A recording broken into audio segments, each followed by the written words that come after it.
asked who Emma Carter is beyond author, leader, speaker, how would you describe yourself? It depends, and I know that's a very consulting kind of response, but it depends what phase I'm in. Am I in the Emma Carter trying to get a 6-year-old and an 8-year-old, out the door for school on time, or am I Emma Carter, the one who's trying to solve a problem for a client? So, um, how you would describe me depends on what phase I'm in. So, if we take the professional side of me, I guess if I go by what people have said about me, then people normally say that I'm full of energy. I bring this kind of vibrancy to teams. I'm all about team collaboration, and I kind of, if I see that there's a gap somewhere, then I fill that gap. And yeah, people always say that I have this kind of endless drive and passion. So if there's red tape in the way, I will just continually push for it if I know that it's the right thing to do. And I had that in my last role where we're trying to get the design system up and running. It was 7 business cases I had to put together to get it through because the team were really passionate about it. We knew it was going to do something great for the business. So it was just having that endless drive. And a lot of the execs said to me, well done for getting it done. A lot of people would have given up.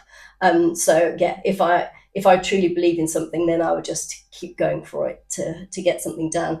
But I guess then there's also the other side, that kind of, rather than just the leadership side of trying to get things done and change things in organizations, it's all around that creativity as well, and having that vision. So I like to bring visions into organizations, but that's just me being a designer and not can't help the fact that I like creativity and to make and to change things.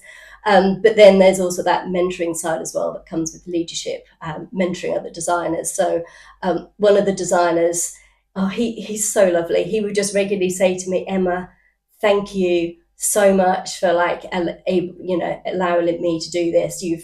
This has really changed my career. I couldn't have done it without you. And I used to say to Neil, he'd say, Neil, I didn't do it. You did. All I did was just give you the little nudge over the cliff into the unknown and give you the support you needed to just get you to what I knew you could achieve. Yeah. So it's all about kind of, I guess, also supporting people and pushing them. But so I guess that's kind of sums up how I am as a person. But then it's also that, I've always been in design. So from visual design through to experience design. So that's always been my thing. So I just take that wherever I go. Oh, lovely. And I had a chat with you just before we got started, and I can definitely say you're full of energy, which is quite a positive thing to know about you, Emma. So you've spent 20 years leading experience design and transformation projects worldwide. What first drew you into this space, and what's kept you so passionate about it? So for design for me, it's always been about that experience and creating that connection. So even when I was younger, I always knew it was going to be a design career, whatever format that happened to be in. There wasn't really anything on the experience design side of things at the time. So all the way through my early career, it was always I was had my hands in everything, every area of design. So I've kind of always taken that with me. Some companies found that kind of hard when I first finished university to kind of have somebody with such a broad portfolio, but it's just because I loved every area of design. But for me, it's always been about creating those great experiences. So many years ago, when I set up my company in the UK, so I was in my early 20s, had clients like Jack Wills, Tutor Luxo, Blue Square. So, companies from property franchises through to crypto companies and retail brands as well. It's always about that connection and great experience across every single brand touch point. So I've always taken that with me. So when I've then moved across more into more of the tech space, so when I was at ThoughtWorks for many years as a principal consultant there, it was about bringing all of that, all my years of experience across various areas into those clients as well, and just having that constant passion for improving experiences, whether it was improving employee experience, improving, working with some really clunky, horrible old data or some clunky old system that that's what they're stuck with, but you've got to make the experience a little bit easier for people. But it's always about creating that great experience. And but working, not only creating the vision of where you want to go inside the organization and how they should change to make a greater experience and a better experience, but then also understanding the tech constraints and the business constraints, because not everybody has the money that, you know, the likes of Google and things like that have. So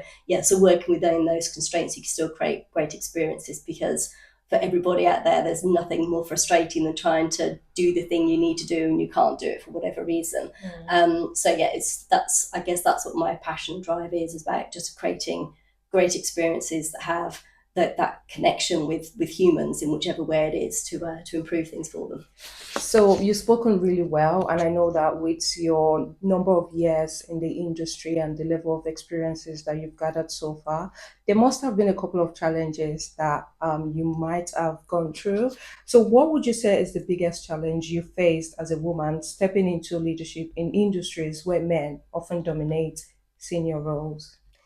Yeah, so for me, it's not really around men dominating senior roles. I think it's more around kind of having the right people, to help support you. But I guess for me, I've had I've been very lucky, I guess, without my throughout my career, that I've had a lot of really great male like advocates for what I've done. But maybe that's from where I had my own business. So, you know, when I was in my early 20s, had my own business, I was, you know, hanging out with a lot of male founders, and we were just learning from each other and, you know, experimenting with our businesses to see what would work and what didn't work. And I learned a huge amount from them.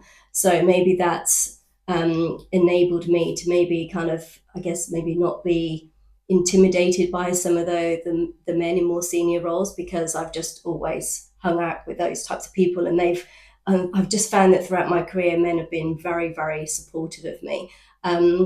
But I think it's more around the challenges, I guess, for me have probably been a few things. I guess it depends on what phase through my career where there's been problems. So some of the challenges, I guess, have been, you know, that yes, there has been bullying, but bullied not just from men but from women as well. So I don't necessarily think it's a male or female thing. It's more around people, personalities inside organisations. So yes, I've had men discriminate me for being female, but I've had a huge amount of men who've been massive advocates and supported me.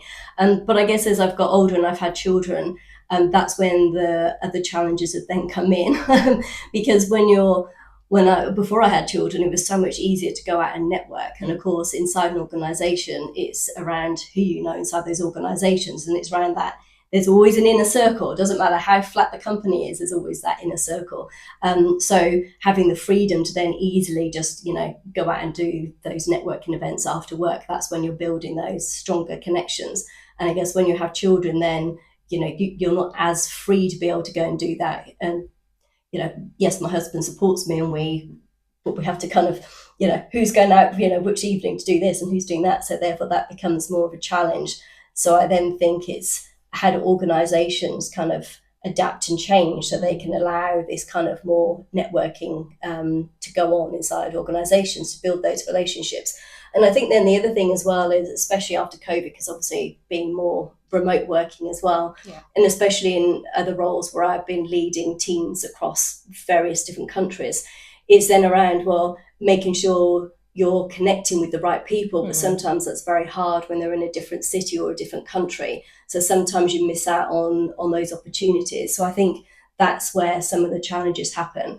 But then if I think about it rather than just from a male-female point of view, if I think about it from more of a company point of view, especially if you're looking as a designer inside a tech organization, what I find is that tech organizations, not all of them, but some of the ones that I've worked with, they seem to kind of favor tech people over design. So even though you could be the head of design and your team are in other countries, they will actually prioritize a tech person going to another country to see their teams rather than, say, the head of design. And I think that then becomes makes it more challenging then, especially if you're a designer, and that could be a male or female designer, and doing that. So I think it's around organizations recognizing that when you've got leaders inside companies, it's about giving them kind of more equal opportunities, no matter what their gender is or what their role is. It's like, well, if you're a head of a team, you need to be able to meet that team face to face.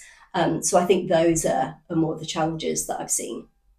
Lovely. So you've mentioned about bullying from a workspace.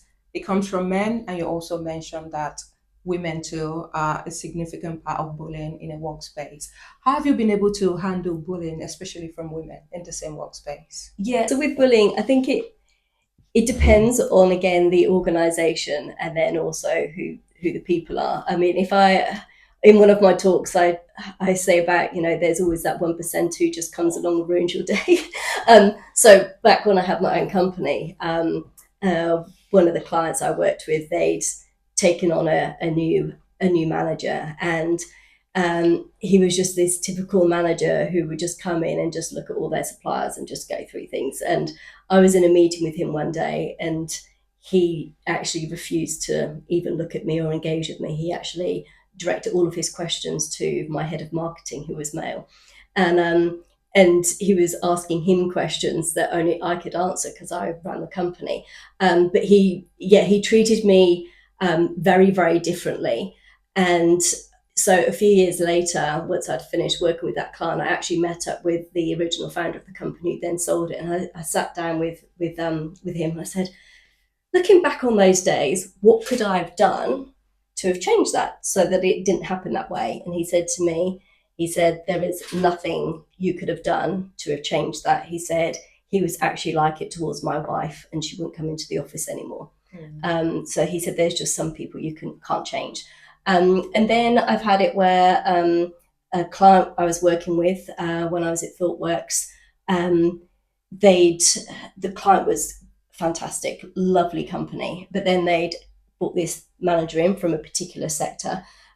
He seemed great to start off with, but then whenever myself and another female were on our own with him, he would start just picking at things the whole time. And then we're in stand-up one day, and after stand-up, one of the senior tech people turned around to me, and I got on really well with him. He said, he spoke differently to you. He said, I didn't like that.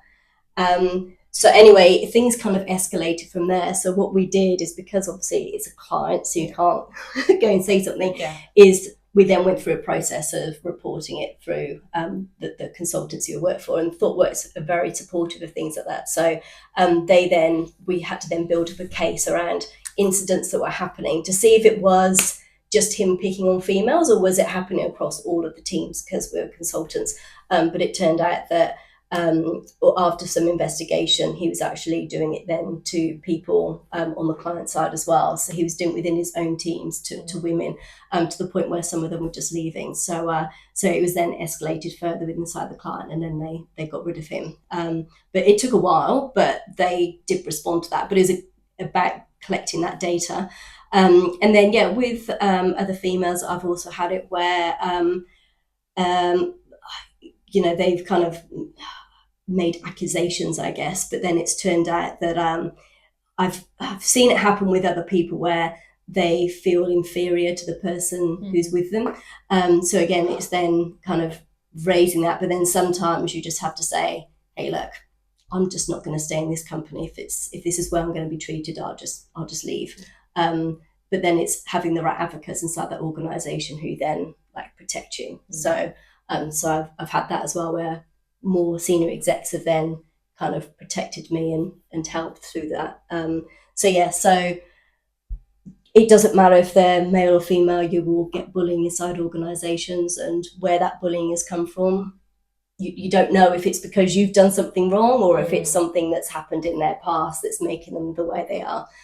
So it also depends on the organization, who that person is, to how you kind of handle that and what the best way of handling it is. But staying quiet definitely isn't the right way. And if you're being bullied, then, and there's nothing you do about it, then leave, because life's too short. So You've worked with teams, and have you seen any difference in how women are supported in leadership across cultures? What can we learn from that? some people might not agree with me on this, and I've seen good and bad. So I don't think it's necessarily around kind of how you're supporting women or how you're supporting men. It's actually about how you're supporting humans with a passion and talent. And I've worked with companies across different cultures, And what I've seen, I guess, is organizations who've supported people who are really passionate and talented, and that's worked really well. But then I've also seen it where, again, it goes back to those relationships. So depending on your relationship, no matter what gender, that's what helps you like get your like progress your career. And then so it's still around those that, and I've seen that across various different cultures. But I think there's differences, I guess, in terms of more company structures and how companies are rather than cultures. Although in my book, if you look at Erin's view on when she's like what she's done with her models is the way different people communicate in different cultures is very different. So for me, with the various cultures I've worked across, we all kind of have similar traits. So I haven't really noticed huge changes. Yes, there's some differences between UK and Australia, and then some of the teams I work with in India. But she's noticed a lot more kind of dramatic changes because of how she does stuff. But I go into more of that in my book. But what can we do to support people? So I think it comes down to mentoring. And what I have found is that, yes, companies are doing a lot more now to mentor people. But I guess one of the things that, and again, people may not agree with me on this, one of the things that annoys me, but maybe that's just because of my background and where I've come from, is I find it very frustrating when people go, you're a female, you're a designer, therefore we need to give you a mentor who is also a female and a designer. And I've even asked in the past, I've said, actually, can you give me this particular person? And the person I was asking for was an exec male, and I knew I could learn a huge amount from him. And they said, no, you can't have access to him, but we will give you this person. And I said, but I already know that person really well, and we're really good friends. So I know that I can go out to her at any point and just ask her stuff because we've worked together a long time. I want this person because I can learn something different from him. But they wouldn't give me access to that person.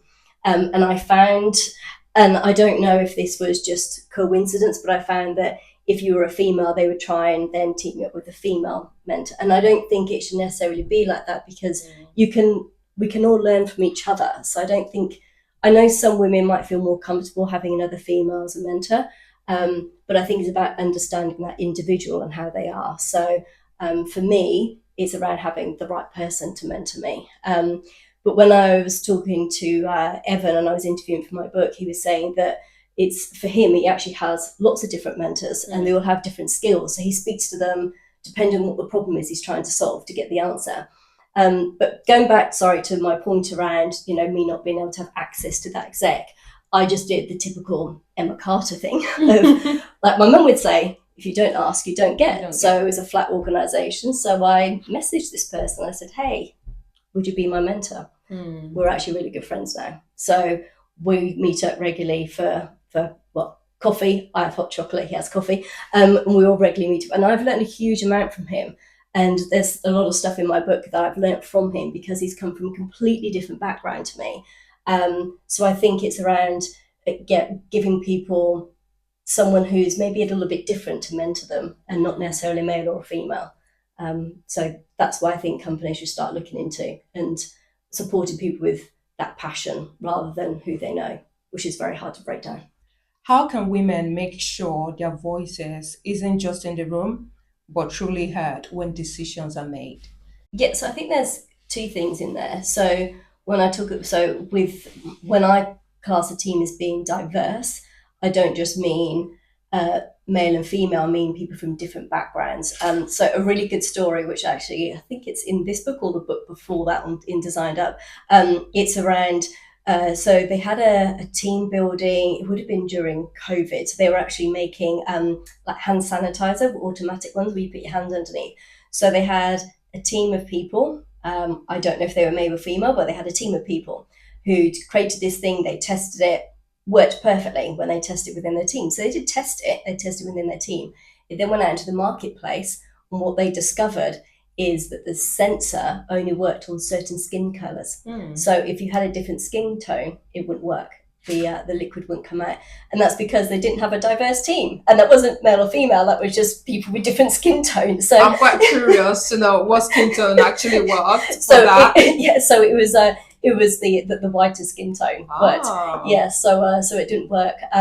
So then so I think it's around getting that mixture, but also I think it was quite a long time ago when I can't remember her name, but she's very well known in the UK for she worked in a very male sector and built up a company, but she did an experiment of teams where she gave different teams things that they had to do. It was like a team building exercise. So she had a team of men, team of women, and then a mixed team.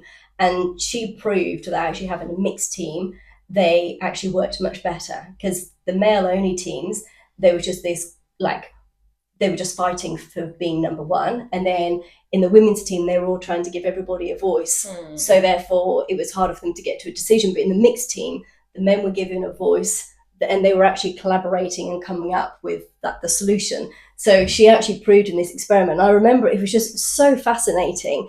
And she was really advocating for, large organizations like Johnson and Johnson stuff to actually advocate for having, mixed teams. So I think it's about having a mix of people from different backgrounds and not just different genders as well, because they all bring those different perspectives in. But then it's also around having a diverse team in terms of whether you're a tech person, a business person, a designer, or a QA, because you bring all of those perspectives in. So especially when you're coming up with a new solution for a product, having a designer in there, you might come up with this idea, and you'll bring that human perspective in as this is what the problem is. But then you'll have a tech person who goes, well, actually, I understand the tech stack and what the constraints are, but did you know we can actually do this to then solve that problem you're talking about? So by then having those diverse minds in terms of skill sets, then brings that extra dimension to as well. And sometimes organizations kind of miss out on that. But I guess in terms of getting people to have a voice, what I find is it's about, again, building those relationships. So if you're female, it's about finding those advocates who are going to back you up. So like I was saying earlier about when that tech lead kind of stood up for me and said, wait a minute, that guy spoke to you differently to me, and he backed me up. But then, so it's about finding, I guess, advocates in your team, because if there's more than one voice saying the same thing, people are more likely to listen. And then it's also about finding out who the person of influence is as well, because just because they have a certain title doesn't mean to say they're actually the influential one inside the company. So it's about then finding out who really holds the influence inside an organization. So I think it's down to that as well, and that's for men and women as well, finding those advocates who can help. And I think when you're new in a company, that's kind of a little bit harder to find out where the power really lies. So I think those are some of the things that I would suggest. But also then, I guess from a design perspective, then bringing that data in to back up. So rather than being, and I say this to a lot of designers, rather than you being, oh, I'm the designer, so I think this is the right way to go because I'm the designer, is actually saying, well, this is the data that we have to back up my idea, and we should do this because this is what the data says. So it's using that data. So it's not you saying, I want this, it's the data as well. Many women still struggle with self doubt, especially when stepping into senior or cross functional roles. Did you ever face this? Yeah, so I think there's a few things in there. So, yes, I still suffer from imposter syndrome. Maybe that's because I'm older now. Because when I was younger, anything was possible. So you just go out and do what you need to do because you just left university and the world's your oyster. And then as you get a bit older, you realise that you have to be a little bit more careful with what you say and who you say it to. So I'm wondering if self-doubt maybe creeps in a bit later on in life, but maybe that's just me. But what was interesting actually is because I assumed that it was maybe a lot of women who kind of suffer from more that imposter syndrome. But actually, when the people I interviewed for my book, so they were execs across, tech, product design, they were male, female, cis, they were from all different backgrounds, all different genders. And everybody suffers from imposter syndrome. But I think when I was on the Women's Leadership Development Programme, women were actually kind of quite open to talking about it with other women. but I found that men didn't necessarily talk about it so much. So when I was interviewing people, some really like chief execs that I was speaking to, they said that they still suffer from it. And one of them that I spoke to, he said to me that what he believes is that if you don't suffer from imposter syndrome, you don't feel a bit, oh, I'm not sure if I could do that. Maybe that means you don't really care anymore. Because he said if you're like, oh, that's fine, I can do that, then maybe you don't care enough anymore.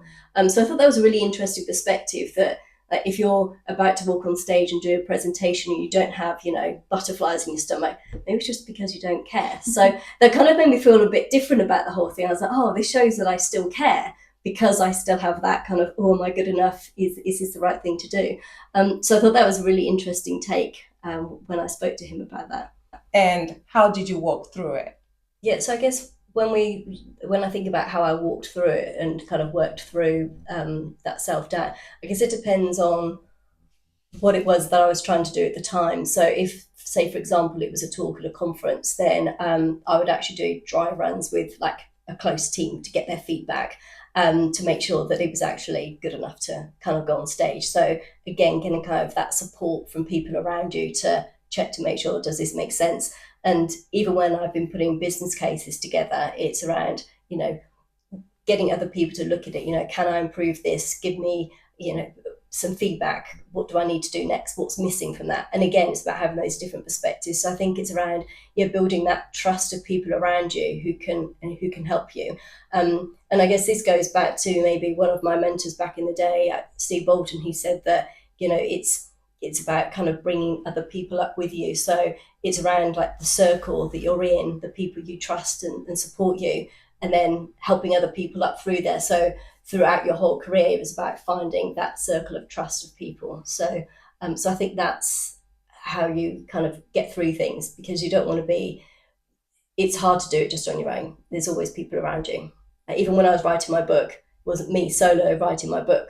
I had a whole team of people, kind of editors, checking to make sure what I said made sense. I was interviewing people to get their different perspectives. So yeah, it's around that team and trusting people to give you an honest opinion. And then also be able to take that feedback on board as well, so you can improve yourself. I mean, that's what I find has really helped me anyway. So, speaking about your book, Shaping a Designed Up Organization, can you tell us about it? Yeah, so the book is about helping organizations really drive the company from a human-centered perspective. So it's around that whole design maturity. So it's designed to help design leaders change their organizations to be design mature across all the aspects of a company, looking at the 5 points across the star of an organization, and where design can help shape that and change that. But then it's also around for businesses to understand what a design-led organization really looks like. So when companies say they want to be like Apples of the world and have that great experience across everything, well, that's around being a design mature organization and actually being driven by design. And if you look at all the companies, those who have been driven by design on the S&P have been proven to outperform those who are not design driven. So it's all around helping companies understand that, but then helping designers and tech people understand how they can advocate for that, rather than people believing that design is just about making something visual, or design is only kind of in the product side of things. Actually, design goes across the entire organization. So that's what the book aims to do, is change people and hopefully make companies better. That sounds really good, Emma. So, why did you feel now was the right time to write this book?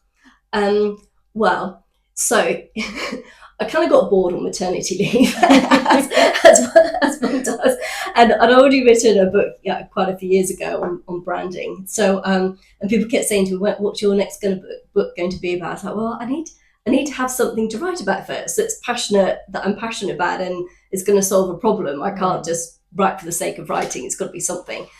Because it takes a long time to write a book, so it's got to be something you're passionate about. And yeah, so I was on maternity leave. I was thinking, what am I passionate about? So leadership in design, helping designers become that mature in their careers. So that's when Designed Up came out. So that's helping designers become design leaders inside organizations, and how to help designers survive being inside a tech organization when they're the minority. But then with all of the companies I've worked across, they're all at various stages of maturity, because not everybody, like the Apples and Googles of the world, you have companies who have really old legacy data systems and they can't move as fast as some of the others and they don't have those budgets. So how can you help those companies who aren't as tech forward because of various different reasons? How can you help them be more mature?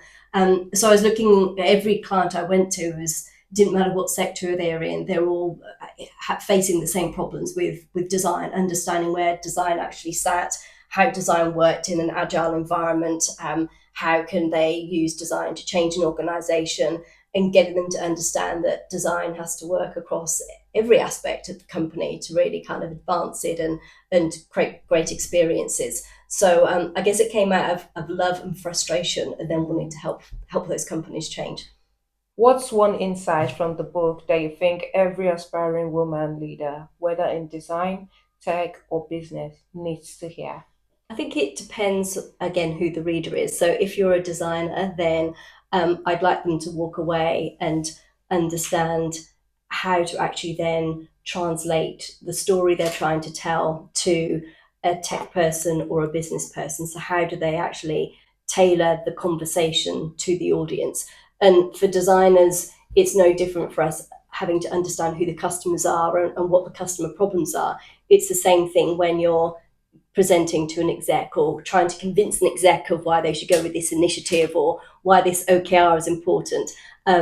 It's around understanding who it is, who's in the room that you need to convince, and what their personality is, whether they're a finance person, if they're driven just by outcomes, if they're driven by data, or if they're more visionary. Understanding that the audience will then help you then tailor your story for them. So it's about helping.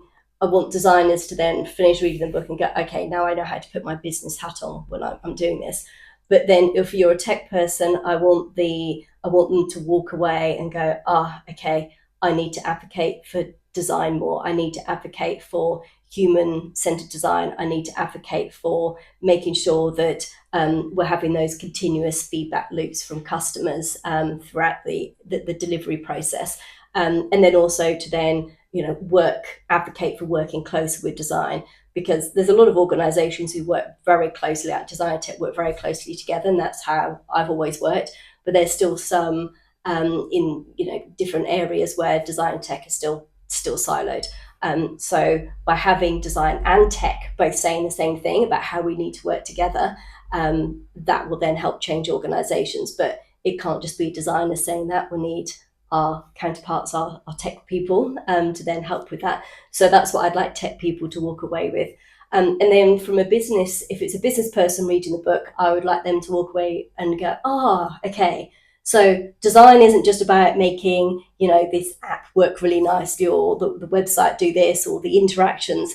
It's around every aspect of design. From design is about research, understanding the customer. It's around the interactions, the experience, the visual design. It's also around the service design as well. So all of those various touch points across an organization. And again, going back to that, the 5-star business model around how design can help across all of those areas. But I'd also like business leaders to realize that to walk away and look at the design maturity model that's in the book, and not just business people, but anybody reading the book, to then actually take the design maturity model and actually play around with it, try it out inside the company, and give me feedback. What do they think about it? Does it work? What have they learned from their company? Where are their gaps, and how have they used that to then kind of take the next level? So I know that's like more than one thing, but that's kind of the mind shift sort of thing I would like them to do. I reckon you've learned from leaders at Spotify, Disney, and Airbnb. What do you do differently to build cultures where every perspective, especially women's, add value? Yeah, so I think when I interviewed Erica for my book, she summed it up really well, and it's about giving space. So one of the observations she had is that men don't, they talk on top of each other, whereas women kind of are waiting for that chance to then speak. So I think it's around being more conscious of allowing people to have voices. And, it's the same as when you're doing a focus group, and you want to make sure that everybody has a voice across that focus group to get their perspective. So I think it's about giving people that space.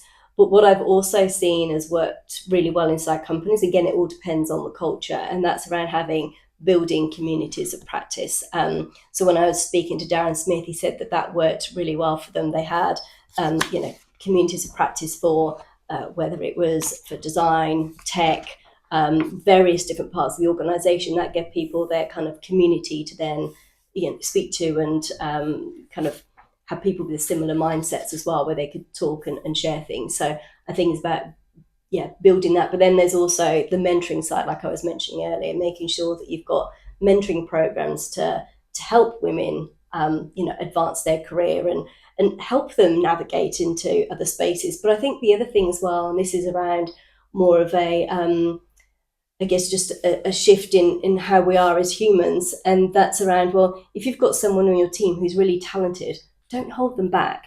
Don't feel like they're going to take your job. Help them, advance their career, because you can learn from them. And so I think it's around advocating for people with talent again inside the company, and I think it's everybody's responsibility to do that. But then organisations need to be able to give that space for women to be able to do that as well. I love that you said it's everybody's responsibility, because that means that I don't need to leave that to someone else waiting for them to take that initiative. So if we have that same mindset, then it could actually work best for everyone. Yeah, and I also think it's around, again, it's that cultural shift inside a company. It's around, well, if somebody wants to speak up, let them speak up, and let it be okay to speak up and air their view, because we can all learn from people as well. So so it's about making people feel that it's okay to speak up. Yeah. What do you see as the biggest opportunity for women leaders in the next 5 years, especially in the digital and design space? So I think 5 years, who knows what we're going to be in 5 years? I mean, we've certainly seen a change over the last year, especially with kind of AI coming in. I think in the next few years is going to be really interesting, actually, especially with AI coming in. I know a lot of people are talking about that at the moment. But I think it's, again, it's still going to be for women, well, everybody really, around using the new technology that's coming out to then help them progress their career and help change the status quo. But I think it's also, we all have a responsibility to make sure we don't make mistakes of the past. So especially with AI, and I'll talk about that just because it's a big topic at the moment. With AI, I'm seeing so many organizations who are like jumping on that bandwagon and then just putting it in because it's the cool thing to do, but they're not thinking about the consequences of what can happen further down the line. So I think all of us have a responsibility to then make sure that it is actually solving the right problem. It's not causing a problem further down. And again, I think for women, it's about advocating for other women and helping people grow inside their organisations. And I'm really hoping that we actually see a massive change in the way things have been, because I know we are slowly changing things inside organisations, but I would like to see that kind of move a bit further ahead. And I think, again, it's down to kind of women advocating for that. But one of the things I noticed actually is, especially during COVID, is before COVID, women were kind of doing everything, working, looking after the kids the majority of the time, because it mainly falls on women. But then during COVID, we then saw a different side of it when men were then suddenly at home with their kids and trying to juggle both. And I think that changed the mindset in a lot of men, because they then realised what it's like to then kind of tackle both of those things. So I wonder if there's a way that we can then, continue with some of these actual experiments where people across organisations get to really feel what it's like to be, women inside organisations and how they can kind of change things. Not sure how we would do that, but I think that would be a good way to kind of change some of those things that happen in some of the companies, because not every company is supportive of females. And some companies are. So and also sharing our experiences so we can all learn from each other.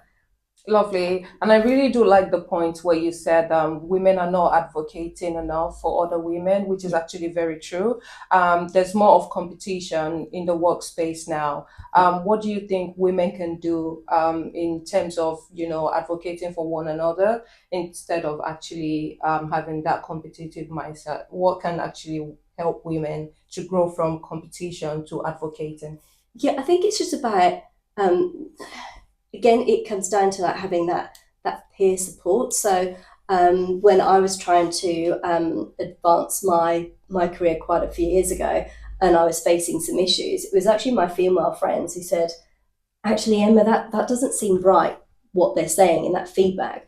And they were the ones who helped support me because they came from different backgrounds and had different perspectives. So they actually helped support me to then get me where I needed to be. So I think it's just around, again, finding those people around you to help support you. But I think as women, we need to just stop being so bitchy, basically, and we need to just help people advance their career and not be worried that someone's going to take our job. We need to see the talent that's inside your teams. I've never held anybody back, or at least I hope I haven't held anybody back from advancing their career. And Yeah. I've even had some. I remember I had this when I had my company in the UK. So I interviewed loads of different designers who came in. I got two of them in to kind of spend a day in the office to see who was going to be the right fit. And I found this girl. She was an amazing designer, so quiet, but amazing. And so I took her on, and it turned out that when she first left uni, she didn't feel like that she was good enough, which is, she was an amazing designer. So she then went on and did a master's. And then in her first job, she was actually really badly bullied. So it then massively knocked her confidence. But I could see the talent in her. So bit by bit, I was like, okay, I want you to go and speak to a client. So she went from being this quiet designer to then phoning up a client, talking to them around a problem. And yeah, now she's got her own business in the UK. And I think that's just amazing. But I think it's around supporting people and, again, seeing that talent and helping them grow. And don't be worried if they're going to take your job. Someone's going to take your job one day. You're just a number on a spreadsheet. So that's all you are in an organisation. Sorry to be so Yeah. negative, but that's what you are. Yeah. So, and we've got to help and support people. For women who feel stuck or feel like their voice isn't making any impact, what's the first step you would tell them to take? Well, what I would first of all do is get them to write down what they feel their gaps are, and then also where they want to go. Because then what they need to do is they need to go, okay, this is where I want to go, but what's holding me back? But I would then suggest to them is to go out to different people inside the organisations. That could be people they work really closely with and people who kind of know them, but know them from a distance, and get their perspective and ask them for their honest opinion of, this is where I want to go, but this is what I feel is holding me back. What observations have you made of me? And I think, but then you have to be okay with taking on negative and positive feedback as well from that. And then what you could do once you've gathered all that information, which I know it's a very design thing to do, but gathering that information, you can then see what other people's opinions are of you and where you maybe need to change. So that's one thing I would get people to do, to actually find out what other people think, because what you perceive may not be what others perceive. And you may actually be doing a great job, but also when you're going to those people by saying, well, actually, I want to get here, then at least they can then give you the right feedback to help you get where you want to be. If you just go to them and say, can you give me feedback on how I'm doing? That's not really going to necessarily help you. But by saying, look, I want to get here, but I feel like I'm here. Can you give me feedback?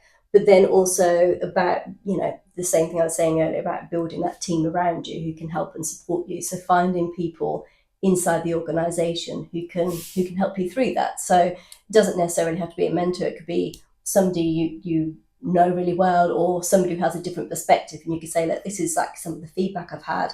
How can I change this?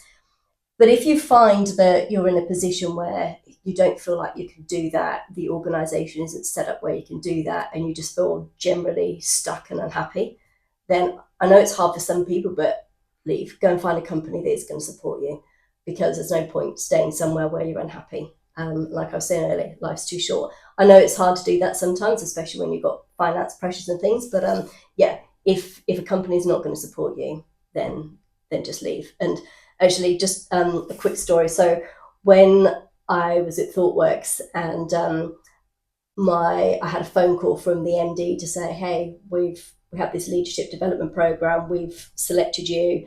There was only 2 people from Australia who were selected, myself and Adam.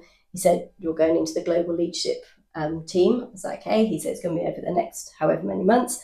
I was like, awesome. And I phoned my husband and he goes, did you tell him you were pregnant? I was like, no.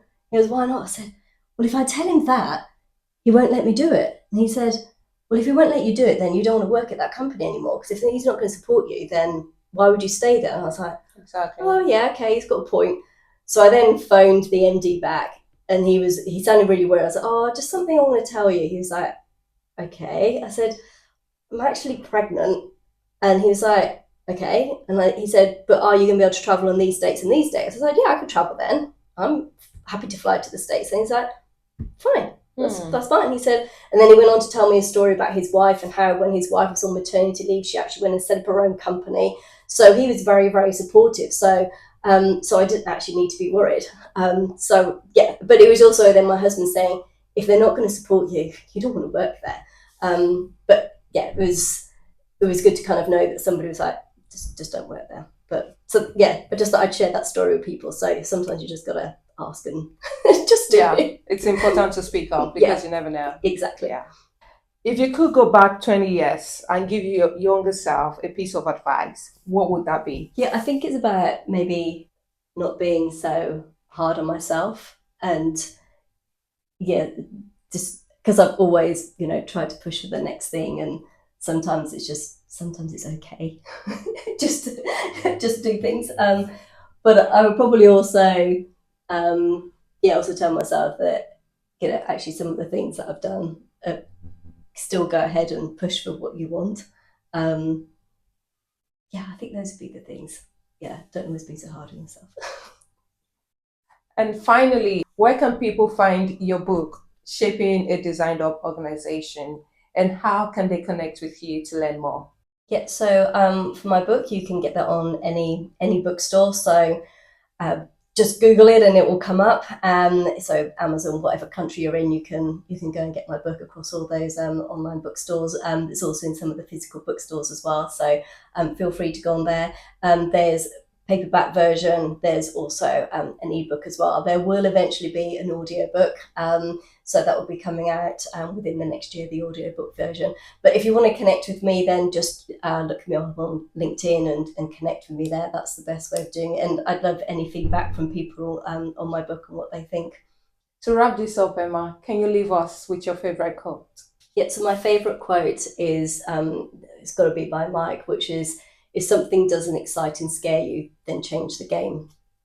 And that's always been something in the back of my mind when I'm doing things or looking for new jobs or anything.